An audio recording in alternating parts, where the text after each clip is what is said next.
नमस्कार दोस्तों, आप सबका स्वागत है मेरे इस YouTube चैनल में। इसका नाम है ऋषि मिश्रा। और आज वैसे तो चुनाव के बाद बड़ा ही एक सुस्त सा माहौल था। चुनाव का जो काफिला है वो अब पूर्वांचल की ओर बढ़ चला है। अधिकांश पूर्वांचल के जिले हैं जहां बची हुई उत्तर प्रदेश की 28 लोकसभा सीटों के चुनाव होने हैं। मगर फिर भी एक मुद्दा गर्म है, बीते रोज से गर्म है। कल चुनाव की वजह से उस पर चर्चा नहीं कर सका, आज उस पर चर्चा करेंगे। कहते हैं राजाओं का दौर भारत में 1947 में जब देश की आज़ादी हुई उसके बाद जाना शुरू हो गया था। उनकी रियासतों को भारत संघ में मिलाना शुरू करा सरदार वल्लभ भाई पटेल के प्रयासों से। देश की 500 से अधिक रियासतों को मिलाकर भारतीय संघ में शामिल किया गया था। राजे रजवाड़ों का राज केवल नाम को रह गया। उसके बाद फिर जमींदारी उन्मूलन अधिनियम ने इन रजवाड़ों और राजाओं की शाख पर और बट्टा लगाया।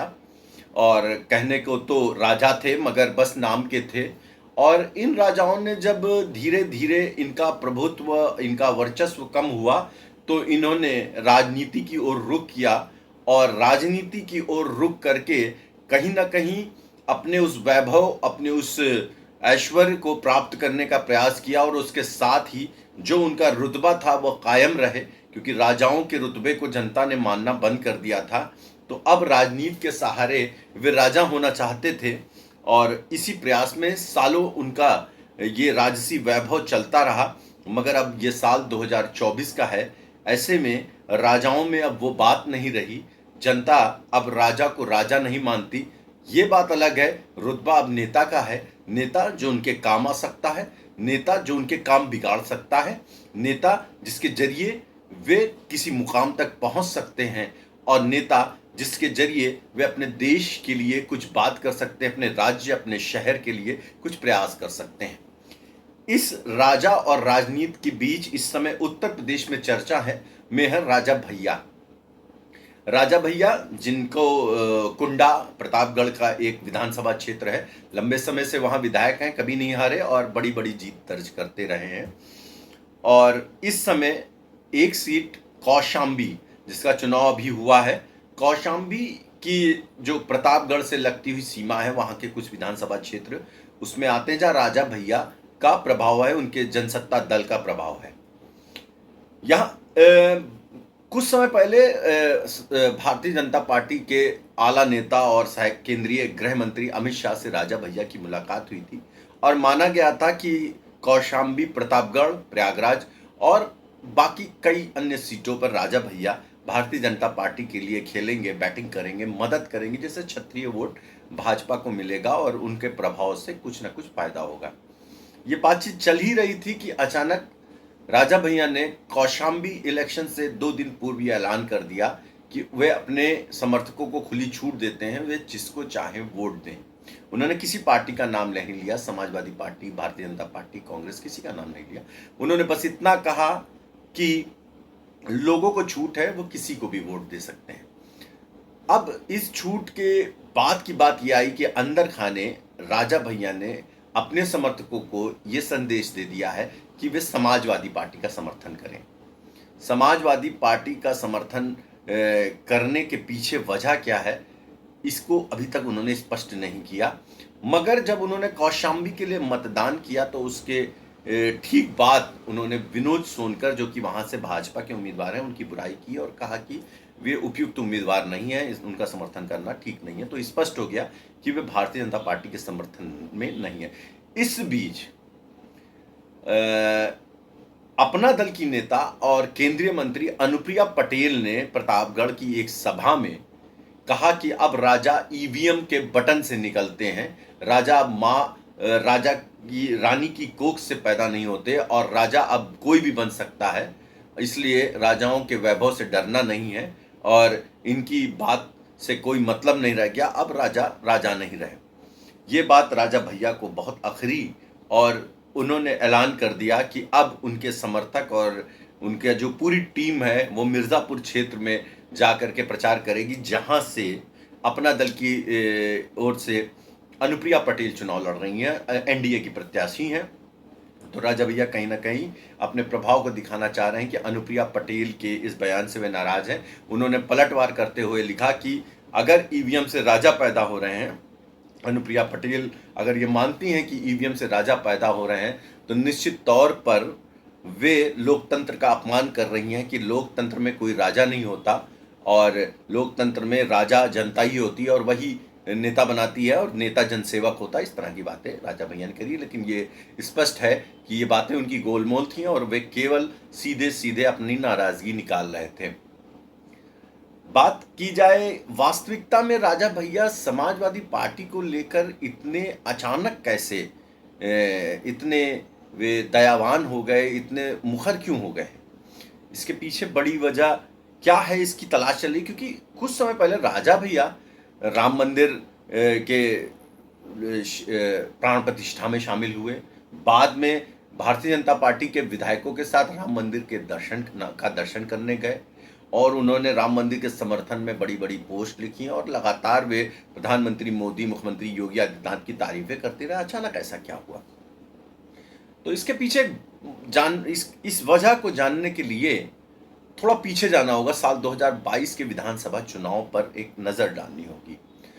साल 2022 के विधानसभा चुनाव में समाजवादी पार्टी से गुलशन यादव लड़े थे। गुलशन यादव राजा भैया के ही खेमे में कभी हुआ करते थे, इनकी ही टीम में शामिल थे और राजा भैया के खास सिपहसालार होते थे। मगर समाजवादी पार्टी ने गुलशन यादव को टिकट दिया और राजा भैया से उन्होंने चुनाव लड़ा। राजा भैया केवल 30,000 वोट से चुनाव जीते हैं, जो कि उनके कद के लिहाज से सबसे छोटी जीत थी। राजा भैया हमेशा बड़ी बड़ी जीतते रहे। एक समय की बात है कि उनका चुनाव निशान कुर्सी हुआ करता था और चुनाव पर्यवेक्षक ने जब कुंडा क्षेत्र का भ्रमण किया, ये बात 2000 से पहले की है, जब कुंडा क्षेत्र का भ्रमण चुनाव पर्यवेक्षक ने किया तो उसे दूसरी पार्टी का चुनाव चिन्ह भी नहीं दिखा इलाके में, कहीं प्रचार होते नहीं। तो उसने अपनी रिपोर्ट में लिखा कि ये इस इलाके में निष्पक्ष चुनाव नहीं हो रहा और डर का माहौल है, इसलिए यहाँ चुनाव भी नहीं होना चाहिए। चुनाव टाल दिया गया और उसके बाद में वहाँ चुनाव कराया गया। राजा भैया फिर भी जीते। राजा भैया लगातार वहाँ से जीत रहे हैं, कभी नहीं आ रहे। शायद 8 या 9 बार के वे विधायक हैं और इतनी सारी जीतों के बाद अचानक गुलशन यादव 30,000 वोट से जीतते हैं। 30,000 वोट एक बहुत कम मार्जिन था। अब राजा भैया 2027 के विधानसभा चुनाव को लेकर चिंतित हैं कि उनका ये घटता मार्जिन कहाँ किस ओर ले जा रहा है। इसलिए वे चाहते हैं कि समाजवादी पार्टी का जो समर्थक वोट बैंक है वो उनकी ओर खिसक जाए, क्योंकि भारतीय जनता पार्टी कुंडा क्षेत्र में कमजोर उम्मीदवार उतारती है और वो जो भाजपा का कैडर वोट है वो राजा भैया के साथ खड़ा हुआ है। मगर जिस तरह से राजा भैया समय समय पर भारतीय जनता पार्टी हिंदुत्व सनातन के पक्ष में अपनी बातें रखते रहते हैं, उस वजह से समाजवादी पार्टी और भारतीय जनता पार्टी का विरोधी जो वोटर है वो कहीं ना कहीं राजा भैया से अब नाराज होने लगा है और उनके खिलाफ वोट करने लगा है। अब डर का वो माहौल नहीं रहा। चुनाव आयोग ने इतना फ्री कर रखा है कि लोग अपनी मर्जी से अपना कैंडिडेट चुनते हैं और इस तरह के दबाव नहीं हो सकते। और राजा भैया अब चाहते भी नहीं है कि किसी तरह के किसी विवाद में वे उलझें जिसके जरिए उन पर यह आरोप लगे कि वे डर का माहौल बना रहे हैं या किसी तरह की माफिया वाली प्रवृत्ति में जा रहे हैं, क्योंकि उन्होंने इस तरह के मामलों से अपने आप को दूर किया हुआ है। 2017 के बाद जहां अनेक माफिया के खिलाफ कार्रवाई हुई है, मगर राजा भैया उन पर कोई एक्शन नहीं हुआ और बताया जा रहा है कि उनके सारे मुकदमे कोर्ट में लंबित हैं और उस सब में वे उपस्थित हैं। तो इसलिए उन पर कोई कार्रवाई नहीं और वो चाहते भी नहीं कि ऐसे किसी मामले में फंसे और इसलिए वे कोई दबाव नहीं डालते अपने वोटर्स पर। उनकी ओर से कहीं भी कोई दबाव की सूचना नहीं आती। इसलिए समाजवादी पार्टी के जो समर्थक वोटर हैं वे अब राजा भैया से थोड़ा दूर हो रहे हैं। उसका कारण था कि गुलशन यादव को केवल 30,000 वोटों से हार का सामना करना पड़ा। अब 2027 में कहीं यह अंतर ना घटे, कहीं राजा भैया को किसी अनहोनी का सामना ना करना पड़े, इसलिए अभी से वे समाजवादी पार्टी के वोटर के दिल में जगह बनाना चाहते हैं। ये लड़ाई लोकसभा चुनाव 2024 की नहीं है, ये लड़ाई विधानसभा चुनाव 2027 की है।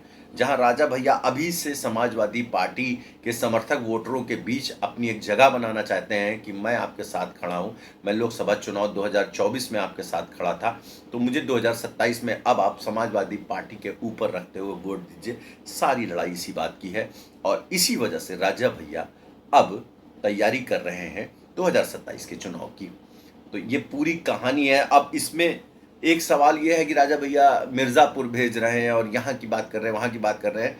तो अगर राजा भैया इतने ही प्रभावी होते तो लोकसभा चुनाव 2024 में उन्होंने अपने प्रत्याशी क्यों नहीं खड़े किए? एक भी लोकसभा सीट से उन्होंने कोई गठबंधन नहीं किया और कहीं कोई प्रत्याशी नहीं खड़ा करा। बात करें विधानसभा चुनाव की तो 403 सदस्यीय विधानसभा में उनके केवल 2 विधायक हैं, एक वे खुद और दूसरे पड़ोसी सीट बावागंज से उनके एक और उम्मीदवार। इन 2 के अतिरिक्त और कोई भी राजा भैया के लिए की सीट नहीं है, ना उनको कोई गठबंधन करते हैं, ना कोई उन्हें देना चाहता है, ना वे कहीं चुनाव लड़ा रहे हैं। तो कुल मिलाकर वास्तविकता यही है कि राजा के प्रभाव को अब कम आंका जा रहा है और उनको खतरा उस वर्ग से है जो वर्ग भाजपा विरोधी है। पिछले 5 साल में उन्होंने अपने आप को भाजपा के इतना नज़दीक दिखा दिया है कि अब वे कुंडा में राजा भैया ना होकर भारतीय जनता पार्टी के उम्मीदवार होने लगे हैं। राजा को ये बात समझ में आ गई है, इसलिए वे अब अपने आप को भाजपा से दूर करके कहीं ना कहीं कुंडा सीट पर अपने अस्तित्व को बचा रहे हैं और इसी लड़ाई में अब बात बड़ी हो गई है। सीधे सीधे वे भाजपा के खिलाफ खड़े हो गए हैं और भाजपा के खिलाफ जब कोई खड़ा हुआ है पिछले 5-7 साल में, जिसकी पृष्ठभूमि अपराध की रही हो, कहीं ना कहीं जुर्म की रही हो, तो उसको बड़े परिणाम भुगतने पड़े हैं। तो क्या राजा भैया को भाजपा से विरोध भविष्य में भारी पड़ सकता है? सब भविष्य के गर्त में है। देखेंगे कि राजा भैया लोकसभा चुनाव 2024 के बाद 4 जून के बाद किस करवट बैठेंगे और उनका रुख क्या होगा, ये सब वक्त बताएगा। मेरे इस वीडियो को देखने के लिए आप सबका बहुत बहुत धन्यवाद। कृपया मेरे वीडियो को लाइक करें, शेयर करें और इस पर कमेंट करें और अपनी प्रतिक्रियाओं से अवगत कराएं। आप सबका बहुत बहुत धन्यवाद। नमस्कार।